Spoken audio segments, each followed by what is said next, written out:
మావయ్య, ఒక భక్తురాలి కోసం మీరు ఆమె రూపంలో ఇంట్లో ఉండిపోయారంటగా? అవును గణేశ, ఆమె నా పరమ భక్తురాలు సక్కుబాయి.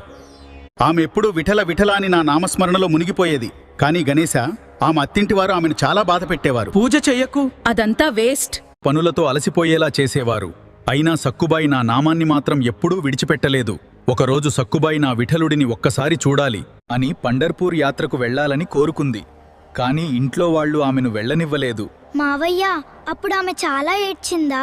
అవును గణేశ, ఆమె కన్నీళ్లు చూసి నేను వైకుంఠంలో ఉండలేకపోయాను. అందుకే నేనే సక్కుబాయి రూపంలో ఆమె ఇంట్లో ఉండిపోయాను. అవునా స్వామి? సక్కుబాయి స్థానంలో నేనే ఇంటి పనులు చేశాను. అంతలో సక్కుబాయి ఆనందంగా పండర్పూర్ వెళ్లి నా దర్శనం పొందింది. మీరు సక్కుబాయి రూపంలో ఇంట్లో కలా ఎలా వెళ్లారు? ఎవరు గుర్తుపట్టలేదా?